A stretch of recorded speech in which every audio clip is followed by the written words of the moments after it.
तुम ये मत सोचना कि तुम्हारी लड़ाई चल रही है और अमेरिका तुम्हें चेक काट के देता रहेगा, कोई बात नहीं, मैं तुम्हारा बड़ा भाई हूं. That is not going to happen. They overestimated America's ability to fund simultaneously a massive welfare regulatory administrative state alongside a massive military diplomatic intelligence and foreign aid complex. They placed hugely misguided and destructive bets on globalism and so-called free trade that hollowed out the very middle class and industrial base on which American economic and military preeminence depend.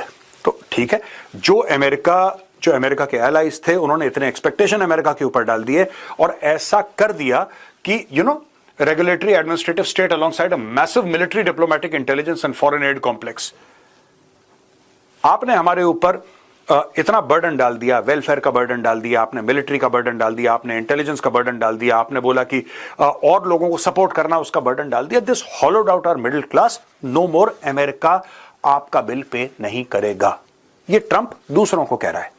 America की foreign policy है. और लेकिन हमारे घर में जो हमारे मसले हैं वो थ्रेटन हो गए, हमारे इंटरेस्ट घर में हमारे खराब हो गए. वो कहते हैं जी कि हमारी जो एलीट है उसने अमेरिका के विलिंगनेस को मिसकैलकुलेट किया कि हमारा जो ग्लोबल बर्डन है वो कितना ज़्यादा बढ़ जाएगा. उन्होंने अमेरिका को ओवर एस्टिमेट किया, अमेरिका की एबिलिटी को वो फंड करें वेलफेयर के रेगुलेटरी एडमिनिस्ट्रेटिव प्रोजेक्ट्स पूरी दुनिया में, military diplomacy, this and that. और उन्होंने मिसगाइड किया है और ग्लोबलिज्म को. और उन्होंने ये जो फ्री ट्रेड है उसने कहा था उससे हमारी मिडिल क्लास जो है वो कमज़ोर हुई है और हमारी जो इंडस्ट्रियल बेस है वो कमज़ोर हुई है. अमेरिकन इकोनॉमिक और जो मिलिट्री जो प्रीएमिनेंस थी वो कंप्रोमाइज हुई है.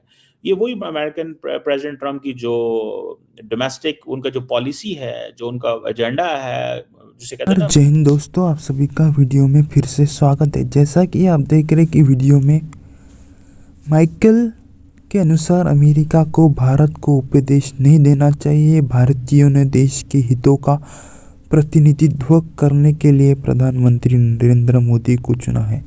भारत सबसे अधिक आबादी वाला देश है और जल्द ही दुनिया की तीसरी सबसे बड़ी अर्थव्यवस्था बनने वाला है.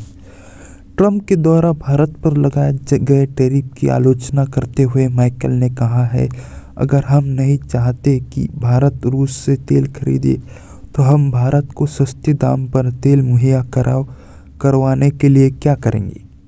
हमारे पास इस सवाल का कोई जवाब नहीं. इसी के साथ माइकल ने कहा है कि मैं कहूँगा कि डोनाल्ड ट्रंप को भारत रूस को करीब लाने के लिए नोबेल पुरस्कार मिलना चाहिए. पुतिन का यह दौरा बेहद अहम था.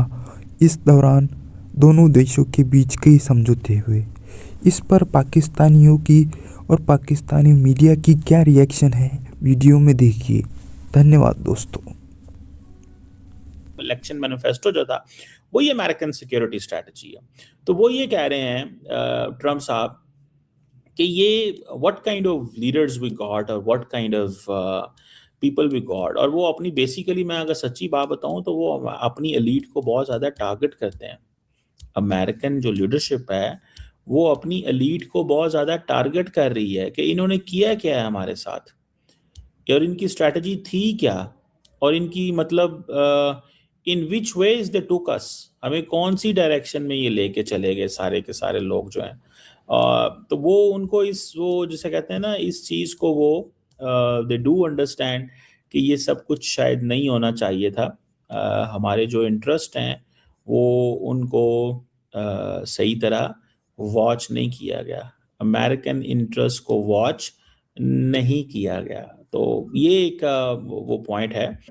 कुछ मगरबी ममालिक की तरफ से, आम शख्सियात की तरफ से भारत के मीडिया आउटलेट के अंदर कुछ आर्टिकल शाया किए गए मगरबी ममालिक के रहनुमाओं की तरफ से, आम शख्सियात की तरफ से, जिसके अंदर इस नैरेटिव को बिल्डअप करना था कि पुतिन इंतहाई नापसंदीदा शख्सियत हैं. देखिए ये यूक्रेन के अंदर कितना जुल्म ढा रहे हैं. दर हकीकत भारत के अवाम की एक जहन साजी करना थी कि इन्हें वो अहमियत ना दी जाए. मगर उसके बावजूद भी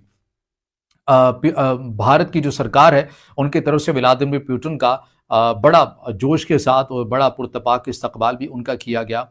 और ऐसे वक्त में किया गया जब अमेरिका की तरफ से भारत के ऊपर एक मुसलसल दबाव है, एक ऐसे मुल्क के ऊपर दबाव है जो कि उसका तस्वीराती पार्टनर भी है, जिसके साथ उसका तजारती हजम भी बहुत ज़्यादा है, उसके मुकाबले में रूस के साथ उस हद तक नहीं है, मगर उसके बावजूद भी मोदी की तरफ से जो पॉलिसी है अपनी, उसके ऊपर वो मुस्तकिल आपको कायम नज़र आते हैं और व्लादिमीर पुतिन के साथ वो अपनी क़ुर्बतों को बढ़ाते हुए नज़र आते हैं। क्योंकि अगर आप भारत की खारजा पॉलिसी की बुनियाद पढ़ते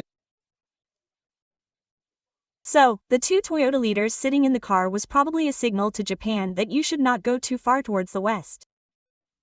You are Asian and should stay with Asian countries. We own you. So this was a political signal, as they say, it was a spy signal. Like it is said about Putin, brother, he is a great spy. He conveys messages through gestures.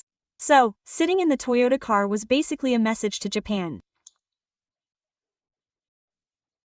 Secondly, when Putin was given a 21-gun salute inside the Rashtrapati Bhavan, his handshake with a soldier was very popular on social media. Writers even noted that because Putin himself comes from an army background, the army-to-army connection is typical. Most leaders, when an army soldier opens their car door, either salute them or nod their head and then leave. But Putin's handshake was a good gesture, and it was discussed. Want overall हमें चाहिए क्या? लेकिन इसके पहले मैं आपको ले जाना चाहता हूं वापस पुरानी स्लाइड जो कह रहे थे तुम अपना बिल दो मैं अपना बिल दूंगा। देखिए, अगर आप वर्ल्ड के लीडर बनना चाह रहे हैं, अगर आप ये सोचते हैं कि लोग आपको बॉस समझें, तो बिल फिर आपको देना पड़ेगा। ठीक है, अगर सब लोग खा के बराबर बराबर का बिल दे रहे हैं, देखिए American power also depends on the fact, अगर आप सिर्फ अपने घर का देख रहे हैं, अगर आप सिर्फ घर का अपने देख रहे हैं, आप पड़ोसियों का नहीं देख रहे, तो फिर आपकी वो जो है, जो आप वर्चस्व चाहते हैं पूरी दुनिया में, वो कैसे होगा? वो हो ही नहीं सकता। आप बड़े अमीर हैं, आप बड़े अमीर हैं, आपकी फौज बड़ी तगड़ी है, राइट? आपके इंस्टीट्यूशंस बड़े सॉलिड हैं, आपकी डेमोक्रेसी बड़ी तगड़ी है, और आपका ट्रेड, आपकी इकोनॉमी, आपका फाइनेंस सब बहुत ही जबरदस्त है। लेकिन अगर वो किसी और के काम ना आए, तो फिर उसका वो आपको बॉस क्यों मानेगा? ये डोनाल्ड ट्रंप को एक बात समझनी चाहिए, जब तक अमेरिका पैसा देगा, जब तक अमेरिका मदद करेगा, लोग कहेंगे हाँ यार ये सुपर पावर है, हमारी मदद करता है। जिस दिन अमेरिका ने बोला कि यार सानू की मेरा क्या लेना देना है, फिर कहेंगे हमारा क्या लेना देना भाई, ठीक है ना? We want to recruit, train, equip and field the world's most powerful, lethal and technologically advanced military to protect our interests, deter wars and if necessary, win them quickly and decisively with the lowest possible casualty to our forces. We want a military in which every single service member is proud of their country and confident in their mission. We want the world's most robust, credible and modern nuclear deterrent plus next generation missile defenses, including a golden dome for the American homeland to protect the American people, American assets overseas and American allies. तो ये एक और बात कर दी है कि हमें इस प्रकार की मिलिट्री चाहिए जो पावरफुल हो, जो लीथल हो, जिसके पास ऐसी टेक्नोलॉजी हो जहां के लोग मोटिवेट